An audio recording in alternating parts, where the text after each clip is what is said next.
салом муштариони азизи сомонаи оила, мо шумо дар остонаи соли нави мелодӣ қарор дорем. Соле ки меояд аз рӯи тақвими шарқӣ соли харгӯш аст. мехоҳед донед ки соли харгӯш ба зиндагии зодагони дигари бурчҳо чӣ таъсир мерасонад? Пас таваҷҷӯҳ намоед. соли муш. соли харгӯш ба шахсоне ки дар соли муш таваллуд шудаанд бисёр бобарор меояд. шуморо ҳам дар ҷодаи кор ва ҳам дар ҳаёти шахсӣ навигариҳои бисёре интизоранд. духтарҳои солашон муш дар соли нав вақти худро пайдо намуда шоҳзодаи орзуҳояшонро меёбанд. дар хонадони мушҳои оиладор тавлиди фарзанди нав дар назар аст. фақат дар тиҷорат ва савдо зодагони соли муш бояд хеле эҳтиёткор бошанд, чунки хатари фиреб хӯрданашон вуҷуд дорад. соли бақар. бақарҳо дар соли харгӯш самари заҳматҳои дар соли 2022 кашидаи худро мечашанд. шуморо болоравӣ дар зинаҳои мансаб ва комёбӣ дар тиҷорат интизор аст. барои одамони солашон бақар дар соли 2023 танҳо дар ҷодаи ишқ баъзе мушкилиҳо ба вуҷуд омада метавонанд. хушбахтии худро аз даст додан нахоҳед, саркаширо як тараф гузошта тамоми нофаҳмоиро ки байни шумо ва ҷуфтатон ба миён меоянд оромона бе ҷангу ҷанҷол ва додувой ҳал кунед. соли паланг. барои палангҳое ки соҳиби мансаб ва касбу кори сердаромад шудан мехоҳанд соли харгӯш айёми беҳтарин аст. дар ин сол барои шумо дар имкониятҳои нав ба нав кушода мешаванд. ба кадом коре даст назанед, албатта муваффақ мегардед, ба шарте ки аз таҳти дил ва бо ҷидду ҷаҳд кор кунед. фақат дар муносибатҳои ошиқона ва оилавӣ палангҳо дар соли харгӯш бояд хеле эҳтиёткор бошанд. шахсоне ки дар соли паланг ба дунё омадаанд табиатан бадрашк ва худпараст мешаванд, аммо дар соли харгӯш шумо бояд ба эҳсосот дода нашавед вагарна танҳо мемонед. соли харгӯш.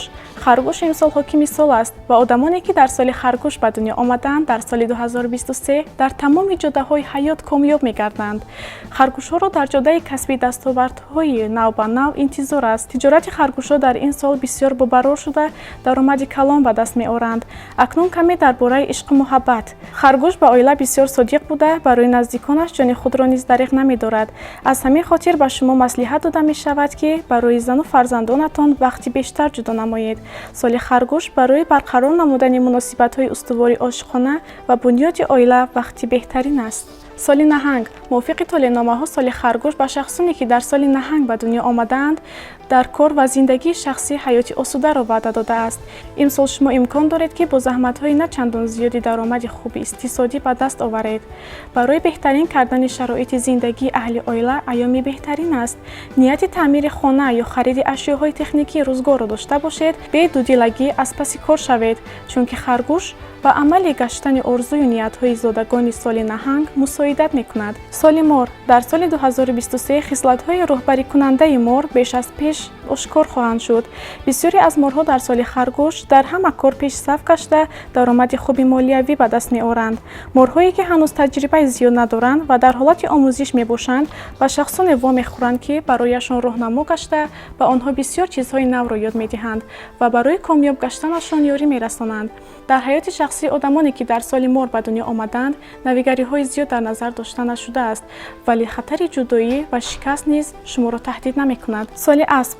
шахсоне ки солашон асп аст дар соли 2023 ба лаҳзаҳои пурташвиш дар кор бояд омода шаванд, вале ин санҷишҳо шуморо ба фишор тобовар ва тавонутар мегардонад. сахтгирии роҳбарият боиси он мегардад ки шумо ҳамчун мутахассис дониши худро баланд бардошта барои дар оянда дар вазифаҳои баландтар кор кардан тайёр шавед.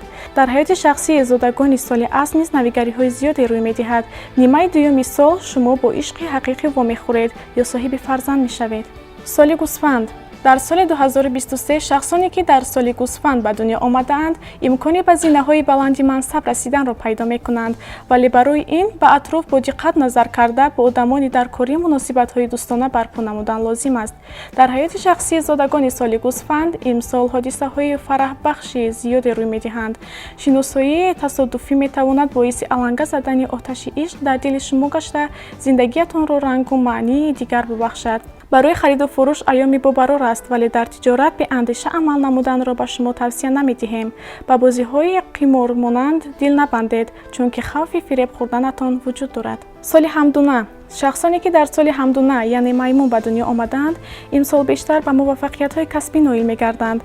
حمدونه‌های جوان با دستگیری مربیان و استادانشان به آزمون‌های بین‌المللی راه یافته غلبه به دست می‌آورند. زادگان سال حمدونه که در اداره‌های دولتی کار می‌کنند امسال به نهایت سرکار و سرتشویش می‌شوند. برای تا نیمه‌های شب در آفیس ماندن تیار باشید، ولی زحمت‌های شما به نتیجه نمانده البته صاحب مکافات می‌گردید. حیات شخصی زادگان این سال مثل دریا پر از اوج و موج و پستی و بلندی هاست. شما با شکست روبرو نمی‌شوید اگر به جفت خود خیانت نکنید. سال مرغ، شخصانی که در سال مرغ به دنیا آمدند در سال 2023 اساساً به حیات شخصی و عائله تمرکز خواهند کرد. سال خرگوش برای مرغ‌ها چندان سرتشویش نیست و شما امسال در جای کار زحمت‌های بسیار نکشیده در دایره آدمان نزدیکترینتان استراحت کرده می‌توانید. برای آغاز تجارت خرد ایام مساعد است، ولی به شخصانی که در این جاده تجربه ندارند کورکورانه به تجارت کلان دست زدن را توصیه نمی‌دهیم. در مناسبت‌های عاشقانه باشد امسال زادگان سال خرگوش نویگری‌های زیاد انتظار است. ملاقات‌های رمانتیکی هیجان آور شما را تا قصر بخت برده می‌تواند. سال سگ، سال 2023 برای شخصانی که در سال سگ به دنیا آمدند سال تغییرات‌های نو به نو خواهد بود. بسیاری از زادگان سال سگ در سال خرگوش کسبشان را عوض می‌کنند، به کار دیگر می‌گذرند یا یگان راه اصول نوی به دست آوردن درآمد پولی را پیدا می‌کنند. در حیات شخصی آدمان سالشان سگ نیز نویگری‌های بسیاری به وجود آمده می‌تواند. هنوز عائله‌دار نشده باشید به اطراف با دقت نگرید، چون که در سال خرگوش زادگان سال سگ امکان پیدا کردن جفت خود و بنیاد نمودن عائله خوشبخت را دارند.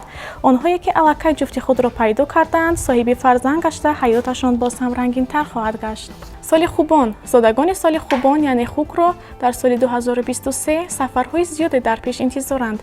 احتمال ضمن یکی از این سفرها با عشق حقیقی روبرو گشتنتان وجود دارد. مشکلی هایی که در سال 2022 در پیش روی شما پیدا شدند در سال خرگوش خود از خود حل شده می روند. و بسیار خوک ها پیشنهاد کرده می شود که در رابطه با کار جای زیستشان را تغییر دهند. و بسیار خوک ها پیشنهاد کرده می شود که در رابطه با کار جای زیستشان را تغییر دهند یا به سفر دراز مدت کاری به خارج کشور روند. از نگاه اقتصادی امسال برای آدمان سالشان خوب بسیار برقرار شده، شانسی در لاتری برد کردن، صاحب میراث گشتن و با راه‌های دیگر درآمد کلان پولی به دست آوردنشان وجود دارد. در مجموع سال خرگوش سال خوب بوده. همه ما شما را در این سال حیاتی آسایشته و پر از لحظه‌های شیرین زندگی انتظار است.